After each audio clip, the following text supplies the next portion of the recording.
ওং নমো ভগবতে বাসুদেবায় নমো। নমস্কার সুপ্রিয় দর্শক বন্ধুরা, সনাতন পরিবারে আপনাদের সকলকে জানাই স্বাগত। আশা করি আপনারা সকলেই ঈশ্বরের কৃপায় ভালো আছেন, সুস্থ আছেন।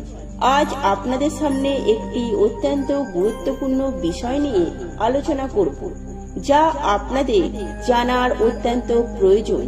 আর নতুন কিছু জানতে বা শিখতে চাইলে অবশ্যই আমাদের এই চ্যানেলটি সাবস্ক্রাইব করুন। বন্ধুরা, বৃহস্পতিবার প্রদীপ জ্বালানোর সময় মিশিয়ে দিন এই একটি মাত্র জিনিস। আপনার জীবনে সৌভাগ্য ফেরার সাথে সাথে বাড়িতে পজিটিভ শক্তির একটি বাতাবরণ সৃষ্টি হবে।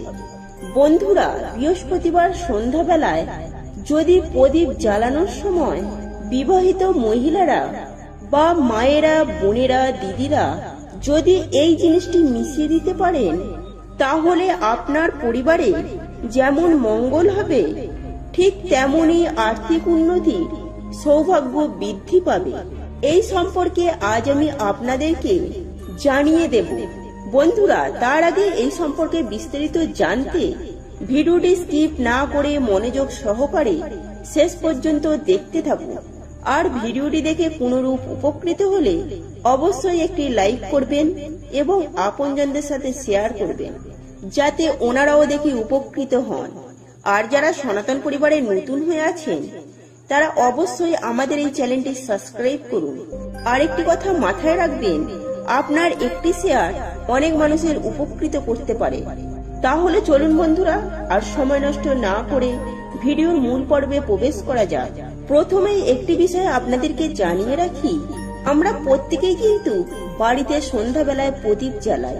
আর এই প্রদীপ অনেক রকমের যদিও হয়ে থাকে, মাটির প্রদীপও হতে পারে বা যে কোনো অন্য ধরনের প্রদীপও হতে পারে।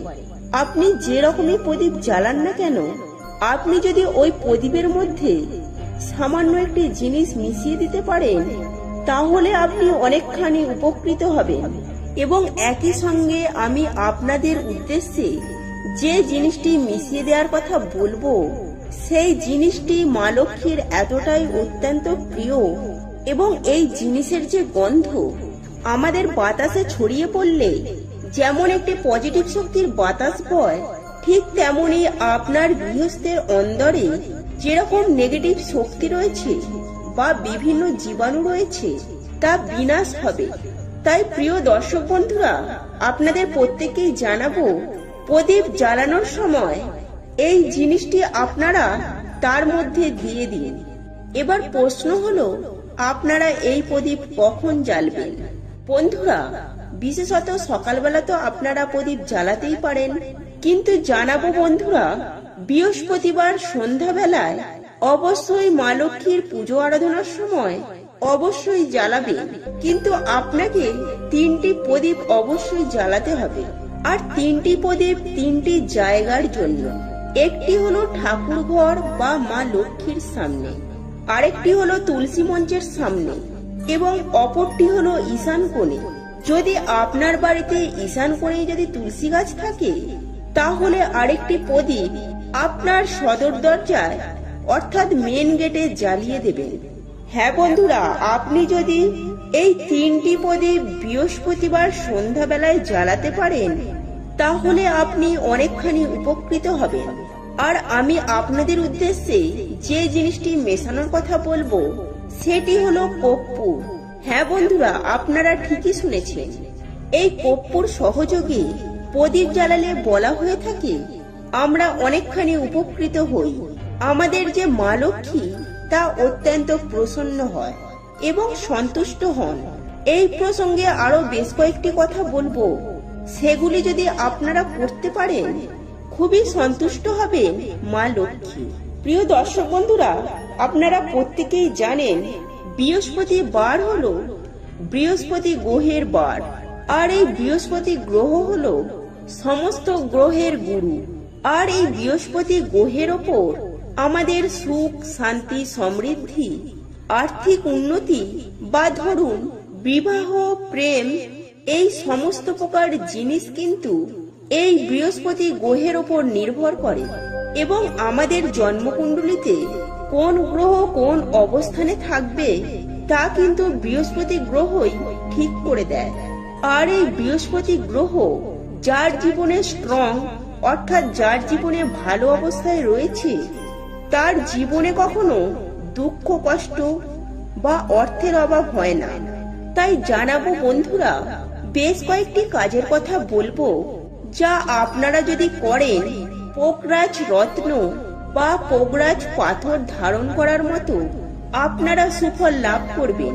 প্রথমেই বলবো, আপনি যদি বৃহস্পতিবার কলা গাছের মূল হলুদ কাপড়ে বেঁধে আপনার কাছে যদি রাখতে পারেন সদা সর্বদাই, তা অত্যন্ত শুভ বলে মনে করা হয়ে থাকে। আর এতে বলা হয়ে থাকে আর্থিক সমৃদ্ধি, উন্নতি ঘটে থাকে। দ্বিতীয় যে বিষয়টির কথা অবগত করব, আপনারা জানেন যে বৃহস্পতিবার আপনারা চেষ্টা করবেন যখন মা লক্ষ্মীর পুজো আরাধনা করবেন তখন স্নান করে শুদ্ধ বস্ত্র পরিধান করার চেষ্টা করবেন। হ্যাঁ বন্ধুরা, সেটা সকালবেলাই হোক বা সন্ধ্যাবেলাই হোক, আপনি শুদ্ধ হয়ে নিয়ে হলুদ বস্ত্র পরিধান করে পুজো আরাধনা করার চেষ্টা করবেন। এবং যদি খুব ভালো হয়, আপনি যদি এই বৃহস্পতিবার দিন হলুদ রঙের যে কোনো বস্ত্র পরে থাকেন, এতে বৃহস্পতি গ্রহ অত্যন্ত প্রসন্ন হয়। আর আপনি যদি না পারেন, তাহলে আপনার সাথে একটি ছোট হলুদের কাপড় বা হলুদ রুমালও রাখতে পারেন, এতেও কিন্তু একই সুফল পাওয়া যায়। তৃতীয় যে কাজটির কথা বলবো সেটি হলো, আপনারা এই বৃহস্পতিবার দিন 21টি চালের দানা নেবেন বন্ধুরা।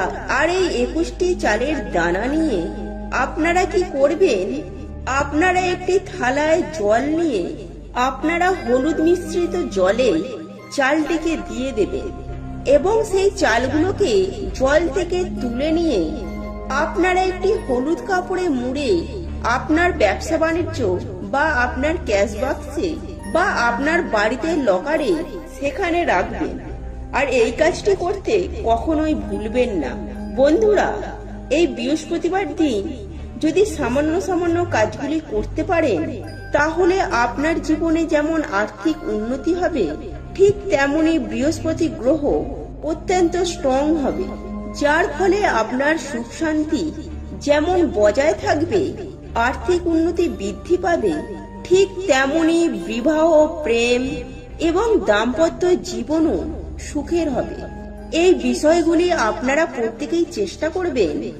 বাড়ির বিবাহিত মহিলারা বা বাড়ির মা বোনেরা কাজগুলি করার চেষ্টা করবেন, আপনারা অনেকখানি উপকৃত হবেন।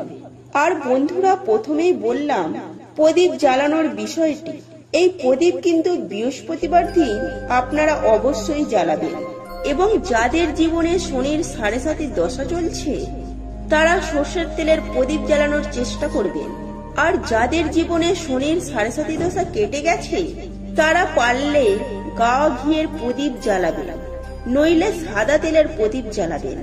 আর গাওয়া ঘিয়ের প্রদীপ জ্বালালে বলা হয়ে থাকে, এই গাওয়া ঘিয়ের প্রদীপের আলো যতটা দূর বিস্তৃত হবে, তাতে আমাদের জীবনে সুখ সমৃদ্ধি এবং আয়ু বৃদ্ধি পায়। এর সঙ্গে আপনি যদি এক টুকরো কর্পূর দিয়ে দিতে পারেন, তাহলে আপনার জীবনে উন্নতি অবধারিত বৃদ্ধি হবেই হবে এবং মা লক্ষ্মী এবং ভগবান বিষ্ণুর আশীর্বাদ কৃপা লাভ করতে পারবেন। এই কর্পূরের গন্ধ বা এই কর্পূর প্রত্যেকটি দেবদেবীর অত্যন্ত প্রিয়, বিশেষ করে মা লক্ষ্মী এবং ভগবান বিষ্ণু এই দুজনেরই খুব প্রিয়। তাই কর্পূরের গন্ধ বা কর্পূরের সহযোগে বৃহস্পতিবার প্রদীপ জ্বালানো অত্যন্ত মঙ্গল এবং শুভ বলে মনে করা হয়। বন্ধুরা, এই ছিল আজকের ভিডিও। আশা করি ভিডিওটি দেখে আপনাদের খুব ভালো লেগেছে। আর ভিডিওটি দেখে কোনরূপ উপকৃত হলে অবশ্যই একটি লাইক করবেন এবং আপনজনদের সাথে শেয়ার করবেন, যাতে ওনারাও দেখে উপকৃত হন। আর যারা সনাতন পরিবারে নতুন হয়ে আছেন, তারা অবশ্যই আমাদের এই চ্যানেলটি সাবস্ক্রাইব করুন এবং পাশে থাকা বেল বাটনটি প্রেস করুন, এরূপ নিত্য নতুন ভিডিও সবার আগে দেখার জন্য। আরেকটি কথা বন্ধুরা, আপনারা মাথায় রাখবেন, আপনার একটি শেয়ার অনেক মানুষের উপকৃত করতে পারে।